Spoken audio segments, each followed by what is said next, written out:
right, well, welcome back to 996. The Howl, contemplated on whether to make a video about my comments on the new arena deal between the Coyotes and ASU. I was just going to make a little blurb, as a precursor to my next video, but felt there was a lot of things to say and didn't want to distract from the context of that next video, which is about Arizona Coyote prospects and how they're doing. I also didn't want to make a video because the war isn't over. As much, as I want to open this up and celebrate, it's just one step towards the goal, and we're still not there. It's a very important step, I agree. A lot of things now aren't, questionable. There's no elephant in the room or specter behind Coyotes fans contemplating where they're going to be next season and even in 8 months. So it fixes that short-term questions of where are the Coyotes going to be as early as 8 months? Where are they going to play?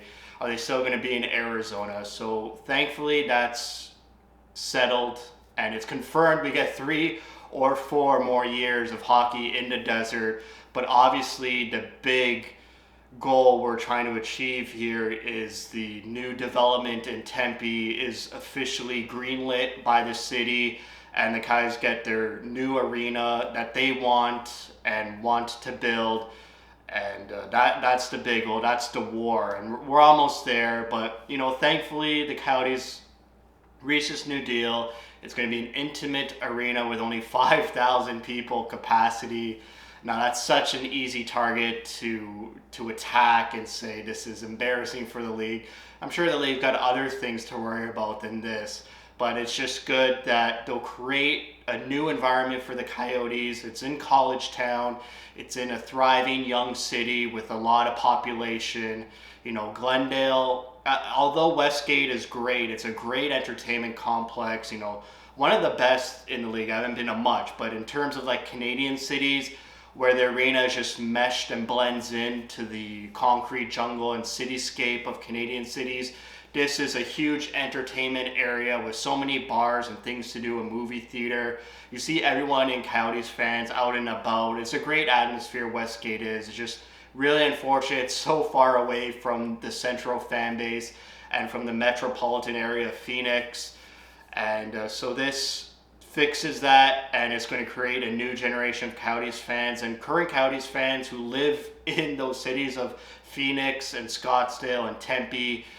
They no longer need to beat rush hour traffic to get to Glendale. It's in walking distance or even public transportation distance. So that's another positive. For me, I'm going to have to make a trip out to Glendale one last time as a send-off to the Coyotes. I know a lot of people don't like Glendale. This whole process was like watching a divorce live. Kevin Phelps, the city manager of Glendale, rushing to the Athletic to run smear campaigns and do whatever he can to smear the Coyotes and disparage the Coyotes' name and try to threaten any other deals the Coyotes are trying to make with other parts of the city in the Phoenix area. But thankfully that didn't work. And it's funny how once this news broke that the Coyotes are partnering with ASU for the 3 or 4 years, the Athletic, their first article release wasn't, congratulating the Coyotes. It was like, oh, how are they going to pay it? They're going to pay their rent up front. It's like the Coyotes had this money the whole time. It was just a negotiation tactic with Glendale to see how far they could push not, paying up their rent or taxes. It was a lot of spite being thrown on both sides, of the owner of the Coyotes and Kevin Phelps of Glendale. If you're Glendale and when the topic of the Coyotes always come up and there's always the comment that your location is undesirable and the Coyotes need to move east to a more populated area where they could attract their fan base. It must be hard for Phelps being like, why are you always commenting negative about Glendale? So obviously he has some warranted, thoughts about the Coyotes are negative, but the Coyotes were also spiteful and not paying things on time and seeing how long they could push. This whole negotiation tactic may have backfired because, they could have went other routes at the Memorial Coliseum or what have you, other arena solutions other than the small capacity. But time was running out and they had to get something done. And, a lot of us Coyotes fans thought that Glendale was bluffing and that they'd renegotiate some short-term deal for the next 3 years. Maybe the Coyotes would pay for these renovations that Kevin Phelps is always talking about to Gila River Arena, where he wants to renovate it. Maybe the Coyotes could have paid that off. They could have reached a mutual decision, but it didn't work out. So yeah, just even though you hate Glendale, the Coyotes are just about to start an 8-game homestand starting tonight against the Tampa Bay Lightning. I know if you don't want to support Glendale, give any more money to Glendale, still go out there to support the team. And it'd be even a tougher pill to swallow for Glendale if the attendance rose for the next 2 months of the season, and Glendale actually wishes they didn't go down this route of kicking out the Coyotes. I'll be making up my trip there at the end of March, just like I said, a send-off, and I don't even know how easy it will be to get tickets for the next 3 years in this small capacity arena.